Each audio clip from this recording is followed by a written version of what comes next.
میرا نام محمد آصف اتاری ہے، میری آٹو پارٹس کی شاپ ہے۔ میرا امیر اہل سنت سے سوال ہے کہ ہمارا تعلق مکینک حضرات سے زیادہ رہتا ہے، تو وہ ہم سے آئٹم پرچیز کرتے ہیں، مثلاً 1000 روپے کی آئٹم ہے تو وہ بل میں 1500 روپے اس کو چارج کرتے ہیں اور پھر وہ کسٹمر سے 1500 روپے چارج کرتے ہیں۔ اس حوالے سے ہمارا یہ اوور بل بنانا یعنی 1000 کی آئٹم کا 1500 روپے بنانا کیسا، اور دوسرا مکینک حضرات کے حوالے سے بھی آپ رہنمائی فرما دیں کہ ان کا یہ 1000 روپے کا آئٹم 1500 روپے میں لینا، اس حوالے سے رہنمائی فرما دیں۔ اس میں ہوتا یہ ہے کہ 1000 روپے اس کا بل بنتا ہے، پیمنٹ انہوں نے 1000 روپے ہی کرنی ہوتی ہے دکاندار کو، مگر وہ کہتے ہیں کہ اس کو 1500 کا بل بنا دو، تاکہ وہ جس کی طرف سے آئے ہیں نا چیزیں لینے کے لیے، اپنے وہ سیٹ کو یا جس نے اس کو بھیجا اس کو بتائیں کہ میں 1500 کا لایا ہوں۔ غالباً یہ تو ہوتا ہے کہ میں بھی جب بیچتا تھا نا چیزیں تو میرے پاس بھی آتے تھے، کیش میمو تیار ملتے ہیں، اس کی بکیں ملتی، اس وقت تو ملتی تھی، اب تو اور زیادہ ملتی ہوں گی، وہ لکھ کے اس پہ آپ اتنے لکھ دو۔ اب لی اتنے کی چیز اور زیادہ کا بولتے لکھ دو، تو میں منع کرتا تھا، میں جو جتنے کا دیا ہے اتنا لکھنے کے لیے تیار ہوں،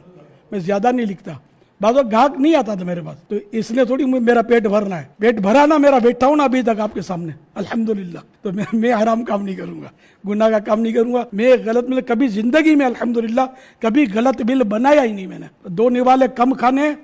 حلال کے کھانے، حلال کے، اس میں برکت ملے گی۔ حرام کے نوالے جو نا یا ڈاکو لے جائے گا یا ڈاکٹر لے جائے گا، یعنی بیمار پڑ جاؤ گے تو ڈاکٹر کو خرچہ ہو جائے گا، ڈاکٹر کا، ڈاکو آ جائیں گے تو یہ چھین کے لے جائیں گے۔ یہ ویسے ہی تو ویسے میں دنیاوی طور پہ کہتا ہوں اصل عذاب تو آخرت کا ہے۔ اللہ پاک کے پیارے پیارے آخری نبی صلی اللہ علیہ وسلم کا فرمان عبرت نشان ہے، جو بندہ حرام مال کماتا ہے اگر اسے خرچ کرے تو اس میں برکت نہیں ہوتی، اس کو صدقہ کرے تو قبول نہیں ہوتا، اور اپنے بات چھوڑ کر مرے تو جہنم میں جانے کا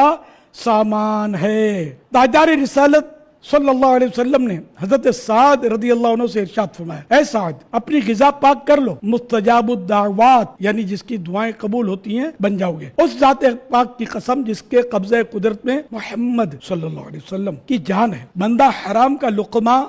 اپنے پیٹ میں ڈالتا ہے تو اس کے 40 دن کے عمل قبول نہیں ہوتے۔ جس بندے کا گوشت حرام سے پلا بڑا ہو وہ جہنم کے زیادہ لائق ہے۔ یہ مختلف حدیثوں کے یہ میں نے مضامین آپ کو عرض کی۔ تو حرام تو